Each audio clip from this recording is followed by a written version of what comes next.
Hello বন্ধুরা, এটা আমার ফার্স্ট ব্লগ। আমি খুব কাঁচা হাতে এই ফার্স্ট ব্লগটা করা শুরু করলাম। আমরা ব্যাঙ্গালোরে থাকি। আমাদের বিয়ে হয়েছে এই সবে 1 বছর হলো। আমরা ব্যাঙ্গালোরে থাকি, তো প্রতিবার ফ্লাইটে করে আমরা বাড়িতে যাই। তো যেতে গেলে অনেক রকমের জিনিসপত্র নিয়ে গিয়ে ফ্লাইটে যাওয়াটা সম্ভব হয়ে ওঠে না।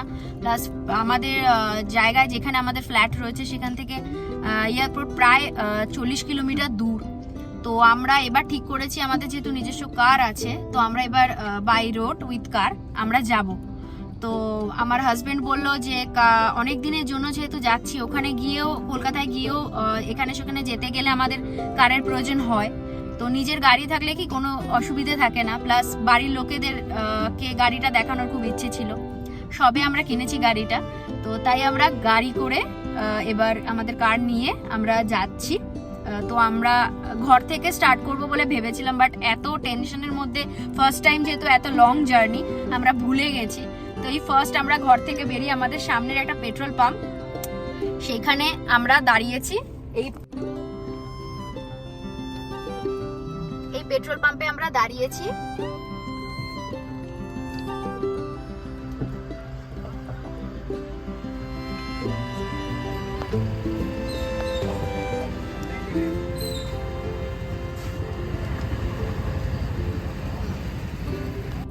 তো পেট্রোল ভরা হয়ে গেছে আমাদের। তো আমরা পেট্রোল পাম্প থেকে আমাদের ভিডিও করা স্টার্ট করলাম, যেটা খুব অড, বাট ঠিক আছে, ফার্স্ট টাইম করলাম। পরের বার গেলে নিশ্চয়ই ঘর থেকে করব। এই কাঁচা কাঁচা হাতে ভিডিওটা আপনাদের সাথে জাস্ট শেয়ার করছি। খুব ভালো লাগছে আর একটু ভয়ও লাগছে। তো আমরা স্টার্ট করলাম, আমাদের বাড়ির সামনেই পেট্রোল পাম্প, তাই আমি ভাবলাম যে পেট্রোলটা যখন ভরা হয়ে যাবে তারপরে স্টার্ট করব। তো চলা যাক, আমাদের সাথে আপনারাও চলুন। আমি এক এক করে ভিডিও আস্তে আস্তে আপনাদের সাথে শেয়ার করতে থাকবো। Thank you. আমরা ঘর থেকে স্টার্ট করেছি, তাও 11টার কাছাকাছি। আমাদের যেহেতু ভেতরের রাস্তা চেনা রয়েছে, তো তাই আমরা গলির ভেতর দিয়ে আমরা হাইওয়েতে উঠবো। হসুর রোডে ভেতর দিয়ে উঠবো, হসুর টোল ক্রস করে উঠবো। অ্যাকচুয়ালি এত ভালোভাবে আমার জানা নেই, আমার হাজবেন্ড জানে, তাই এই জিনিসগুলো আমি কিছু কিছু জায়গায় হয়তো মিস করে গেলে ও আমাকে ঠিক করে শুধরে দেবে। তাই তো দেবে তো একদম। তো ভেতর দিয়ে আমরা যাচ্ছি। এখন বাজে রাত 1:27। আমরা কোলার পেরিয়ে এবার তিরুপতির দিকে যাচ্ছি। রাত অনেক হয়ে গেছে, রাস্তা এখন এখানে এরকম বেশ শুনশান, লোকজন নেই, শুধু কয়েকটা গাড়ি আর অন্ধকার চারিদিক। এইভাবেই আমরা আপাতত চলছি। রাত বাজে এখন 4টে। গাড়ি চালাতে চালাতে ইনি ক্লান্ত। তো আমরা এসছি এখন একটা টি স্টলে। এখানে আমরা চা খাচ্ছি, টি ব্রেক নিয়েছি একটা।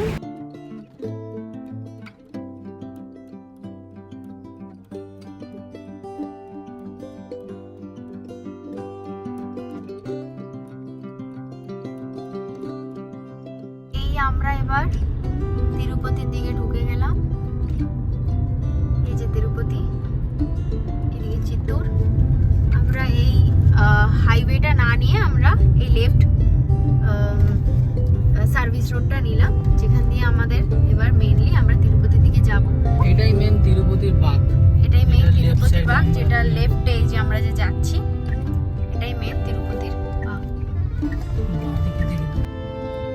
ওই যে দূরে দেখা যাচ্ছে, অনেকটাই দূর। আমরা হাইওয়ের ওপরে রয়েছি, আমি সেভাবে ভিডিও করতে পারছি না। ওইটাই হলো তিরুপতি টেম্পল, যেটা এখান থেকে আমাদের দেখাচ্ছে 30 কিলোমিটার দূরে গাড়িতে। হ্যাঁ, পাহাড়ের উপর বলে, কেননা ড্রাইভ করে দেখাচ্ছে প্রায় 1 ঘন্টার কাছাকাছি। আমরা অন্য দিক দিয়ে অন্য রাস্তা দিয়ে যাচ্ছি, বাট তিরুপতির ওপর দিয়ে আমাদের যেতে হচ্ছে। তাই আমি জাস্ট এই রাস্তা দিয়ে যেটা দেখতে পাচ্ছি, আমি তো আর ফোনে সেটা তুলতে পারছি না। আমি আমার চোখে যেটা দেখতে পাচ্ছি, যে তিরুপতির যেটা সাইন, মাথার যে তিলকটা, সেটা স্পষ্ট বোঝা যাচ্ছে। আমি এইটুকুনি জাস্ট দেখালাম। আমরা এবার একটা হাইওয়ে দিয়ে যাচ্ছি। লেখা রয়েছে, আপনারা দেখতে পাচ্ছেন হয়তো স্বর্ণমুখী রিভার বলে একটা রিভার রয়েছে, তার উপর দিয়ে যাচ্ছি। হালকা করে আকাশ থেকে আভা বেরিয়েছে সূর্যের প্রথম। এখন বাজে ঘড়িতে 5:15। এই যে নিচ দিয়ে স্বর্ণমুখী river। আমাদের এখানে সূর্য অনেক পরে ওঠে। কলকাতাতে যেমন 5টা মানে অনেকটাই মানে আলো চারিদিক হয়ে যায়, আলোকিত হয়ে যায় সূর্যের আলোয়। এখানে প্রায় 6টা 6:30 বেজে যায়। তো 5:15-তে এখন এখানে হালকা হালকা আপনারা দেখতে পাচ্ছেন। আর এই নিচ দিয়ে যাচ্ছে স্বর্ণমুখী রিভার। এটা একটা বড় হাইওয়ে ব্রিজ। আমরা চা খেতে যেখানে দাঁড়িয়েছি তার ঠিক অপোজিটে এত সুন্দর একটা সিনিক ভিউ। এটা নিজের চোখে না দেখলে বিশ্বাস করার মতো না, কি অপূর্ব যে লাগছে। এই হাইওয়ের ওপরে এত গাড়ি দাঁড়িয়ে আছে, এত লোকজন এখানে, আর তার মাঝখানে এক টুকরো সূর্য যেটা সবেমাত্র বেরিয়ে এসছে। এত সুন্দর লাগছে দেখতে।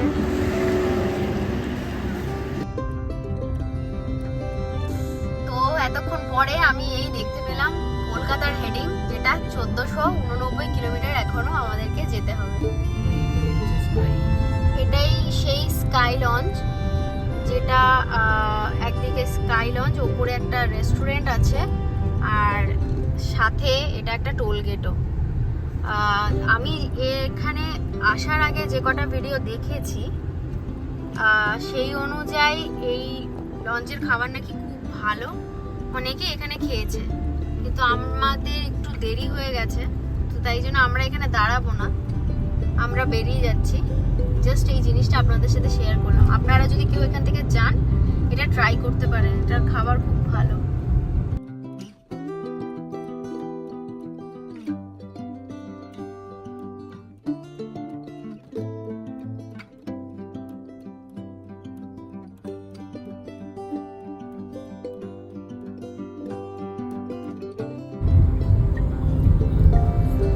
এটা হলো কৃষ্ণা রিভার, আন্ধ্রপ্রদেশে। এর কাছাকাছি মল্লিকার্জুন আছে, মল্লিকার্জুন জ্যোতির্লিঙ্গ, শিব ঠাকুরের যে জ্যোতির্লিঙ্গ, 12 জ্যোতির্লিঙ্গের এক জ্যোতির্লিঙ্গ মল্লিকার্জুন, সেটা এর কাছাকাছি পড়ে। আমাদের আসার কথা ছিল, সময় হয়ে ওঠেনি, দেখি পরের বার যদি আসতে পারি। তো এটাই সেই কৃষ্ণা রিভার। জল অনেক কম হয়ে এসছে, বর্ষাকাল জল বেশি থাকার কথা, কিন্তু নদীর অবস্থা সত্যিই খুব খারাপ। আন্ধ্রপ্রদেশের মধ্যে দিয়ে যাচ্ছে। আন্ধ্রপ্রদেশের একটা জায়গা, এটা হলো বিজয়ওয়াড়া। আমরা প্রথমে ঠিক করেছিলাম এখানে থাকবো, বাট তারপরে ভাবলাম না, আরেকটু এগিয়ে গেলে ক্ষতি কি, যতটা এগিয়ে যাওয়া যাবে ততটা বাড়ির কাছাকাছি চলে যাওয়া যাবে। যে আমি জাস্ট এই ভিডিওটা করছি রাস্তাটা দেখানোর জন্য, যে রাস্তাটা কি সুন্দর, আর এই গাছগুলো এরা কি সুন্দর মেনটেন করেছে। হ্যাঁ, সরকার থেকে সত্যিই খুব সুন্দর মেনটেন করেছে। রাস্তা জুড়ে আমি কোনোদিন আগে আসিনি বিজয়ওয়াড়াতে, কিন্তু বিজয়ওয়াড়ার নাম আমি শুনেছিলাম, খুব ভালো, চারপাশটা খুব সুন্দর, রাস্তাঘাট খুব ভালো। অ্যাট লাস্ট আমরা আমাদের ডেস্টিনেশনে পৌঁছানোর মুখে, যেমন বলেছিলাম আমি, রাজামন্ত্রীতে আমরা প্রথমে আজকের দিনটা হল্ট করব। তো এখানে রাজামন্ত্রীতে আমরা অলমোস্ট পৌঁছে গেছি।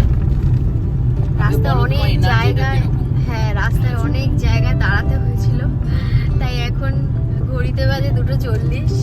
আমরা 2:56-তে আমাদের হোটেলে চেক ইন করবো, বাট বেরিয়েছিলাম তখন মনে হয় 1টা কি 1:30 ছিল না, 1:30 ছিল, 1:30 মানে পৌঁছানোর টাইমিং এটিএর।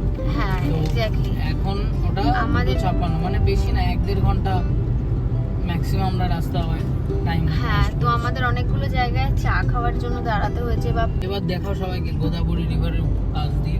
হ্যাঁ, এবার আমরা গোদাবরী রিভারটা আমার লেফট হ্যান্ড সাইডে পড়বে, যার জন্য আমার ভিডিওটা করা, আমি সেটা দেখাবো আপনাদেরকে।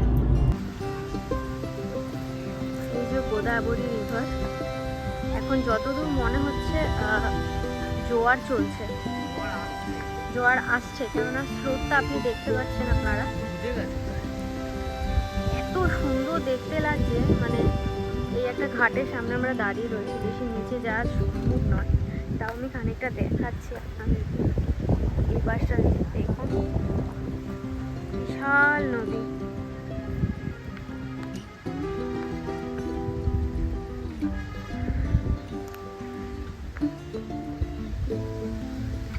আসলে এত তাপ রোদের, মানে এখানে প্রচন্ড গরম, আমরা দাঁড়িয়ে থাকতে পারছি না। জাস্ট গাড়ি থেকে বেরিয়েছি, মানে ঝলসে যাওয়ার মতন গরম। শুধু আপনাদেরকে দেখাবো বলে আমি নিচে এলাম, এটা দেখাবো বলে। তো এই হোটেলটায় আমরা ছিলাম, এটা হলো গিয়ে হোটেল আদিত্য প্যালেস, যেটা রাজামন্দ্রিতে। আমরা এই হোটেলটাতে ছিলাম, ঠিকঠাক, খুব ভালো নয় খুব খারাপও নয়, কেননা আমরা রিভিউ দেখে এমএমটি থেকে বুক করেছিলাম, বাট যেরকম ভেবেছিলাম সেরকম নয়। কেননা কিছু প্রবলেম তো থাকেই, কিন্তু সেগুলো অনেকে অ্যাডজাস্ট করে থাকতে পারে, তাই আমাদের কাছে যেটা প্রবলেম সেটা আপনাদের কাছে নাও হতে পারে, তাই এটা আমার ওপিনিয়ন।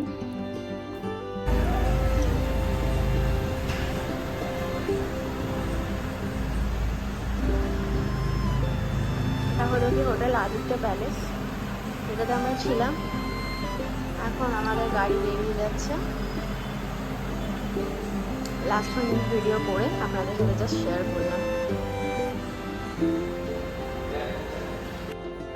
আসার পর এত ক্লান্ত ছিলাম যে আমি আর ভিডিও করে উঠতে পারিনি, খাওয়া দাওয়া করে ঘুমিয়ে পড়েছিলাম। তো এখন বাজে রাত্রির 10:50। আমরা এবার আবার এখান থেকে বেরিয়ে যাচ্ছি। রাজামন্দিরকে বাই বাই বলার সময় হয়ে গেছে, এবার আমরা পুরীর উদ্দেশ্যে রওনা দিচ্ছি। কালকে সকালবেলার মধ্যে হোপফুলি পুরী পৌঁছে যাব। রাস্তা দিয়ে যেতে যেতে আরও অনেক ভিডিও ছোট ছোট করব, সেগুলো আপনাদের সাথে শেয়ারও করব। তো এখন আর মতন এইটুকুনি, বাই।